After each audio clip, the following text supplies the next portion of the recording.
victim has shared her ordeal on social media. Let's in fact take a look. So over there you can see that social media post by the victim. She is obviously saying that she thanks everyone for their concern, and she is deeply sorry for not replying to all those messages. She has detailed that harassment. Joining me on the phone line is my colleague Riya Dwivedi with more details on this social media post. Riya, over to you. On our screens as well. This is the initial post on the left side of our screens, which showed in which she uploaded all of these details regarding the Rapido driver as well as the video that we saw earlier of hers. And in that, the post that reads is she has given a trigger warning, obviously, of harassment, and she has stated that today on 11th of November and 6th November 2025 in Bengaluru, Karnataka, I faced something I never thought I would while returning to my PG from Church Street on a Rapido ride. The captain tried to grab my legs while riding. It happened so suddenly that I couldn't even process it, let alone record it. When he did it again, I told him, and she has stated that bhaiya kya kar rahe ho, mat karo, but he did not stop, and I was terrified. I couldn't ask him to stop the bike because I'm new to this place and didn't know where I was. And by the time we reached my destination, I was shivering and in tears. A kind man nearby noticed and asked what happened. When I told him, and he confronted the captain apologized and said he wouldn't do it again. But as he left, he pointed his finger at me in a way that made me feel even more unsafe. I'm sharing this because no woman should have to go through something like this, not in cab, not on a bike, not anywhere. This is not the first time something similar has happened to me, but today I just couldn't stay silent because of how unsafe I felt. And she has stated that please stay alert, trust your instincts, and don't stay silent. So this was the post in which she has shared all of the video and also the Rapido driver's detail, and also when she was talking about the passerby who talked to and confronted the captain, that video also she shared in that post. On the right side of her screens is the story that she has uploaded, in which she has stated that thank you everyone for your concern. Deeply sorry for not replying to the messages. Rapido team and even police team have been helping me, and I have been finally proven right because they checked the footage. And again, thank you all for your support and for making me feel heard. But obviously, Shivani, as women, this is something that's really concerning because in the ride-sharing platforms, all kinds of services are provided. In Rapido, they call you up after your ride is done, whether you were safe or not, if you reach the destination before that, if you reached earlier also, those facilities are available. But still, in all of this, where exactly is the accountability? Because we feel comfortable if someone is riding on a bike. Now all the women, obviously there's an apprehension that goes on in our mind of safety and accountability about these Rapido drivers, which is probably not something that someone else has to think about twice when they are riding or taking ride-sharing platforms. But for women, this is something that's really harrowing, to say the least. It's an understatement of what has happened to her. It is something that happens on a daily basis to several women out there. But obviously, just suspending him is not the only solution, because that's the bare minimum, the very least. Back to studio. Absolutely, Riya. You raised some pertinent points over there. Also joining me on the broadcast is Tahira Hassan, women's rights activist.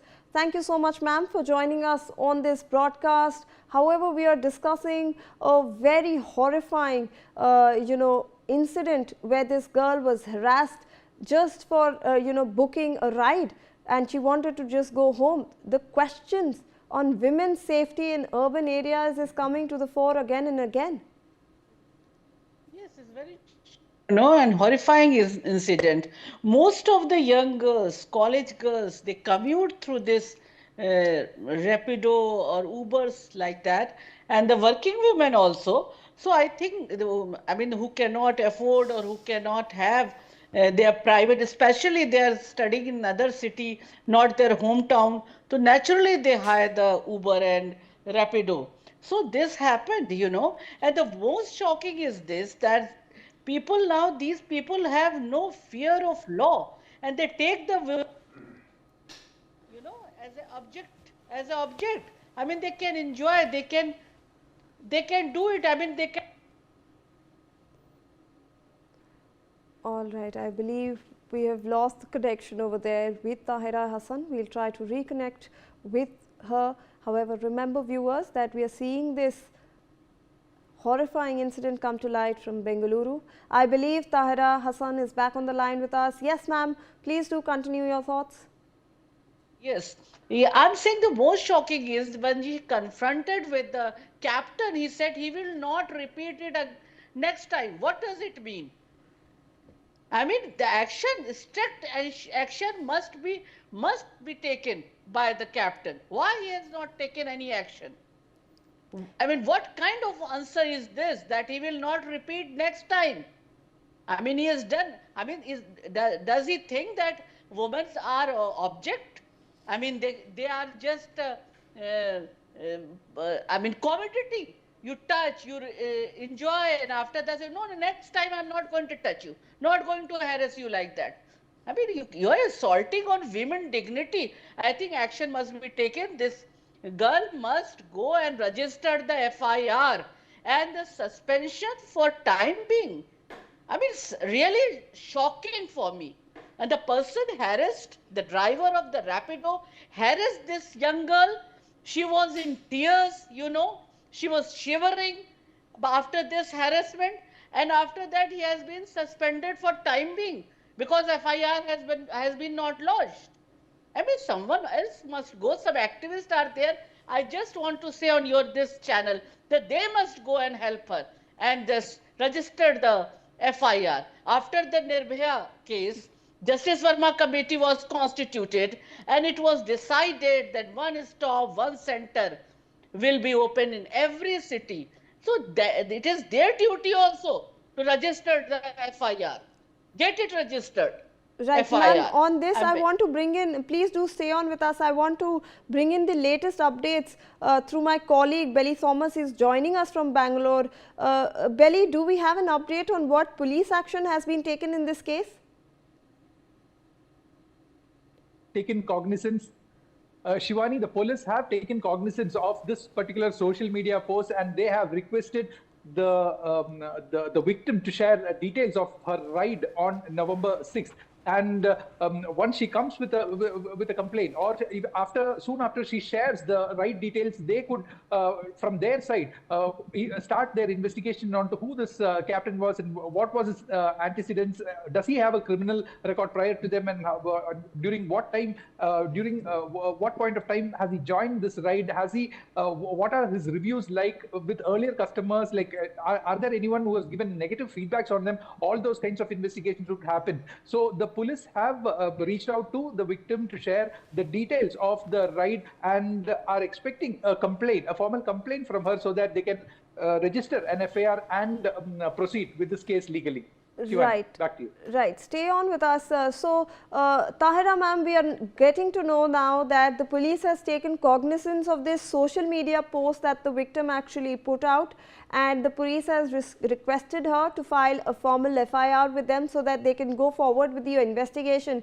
But what I want to understand is, this is a question of women's safety in urban areas, and in these such app-based taxi services where there seems to be no accountability, like you have been stating that they have suspended him for the time being. So how do we go forward from this? Should there be training for people who are hired, for people who are actually providing services on such app-based platforms? Of course, they must check the driver before employing the person as a driver. That what is his record? You know, not like that they will just employ it. And the second thing, that women's security is not on the priority for any political party. This is very sad.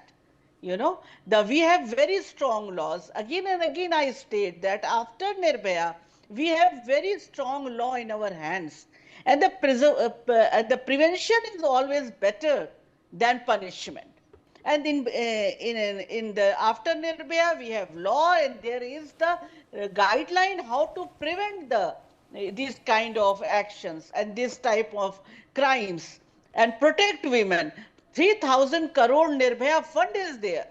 So why Absolutely. that has not been utilized? Question is this.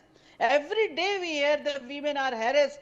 Our women are not safe. Our young girls are not safe in college, in medical college, and on the street. And now they are not safe in the Rapido, in Uber, in anywhere. So what is this? I mean, now the action must be taken against this driver, and I think the captain must come forward and give the reasonable answer. What does he mean when he said that the next time he will not repeat it? What is this?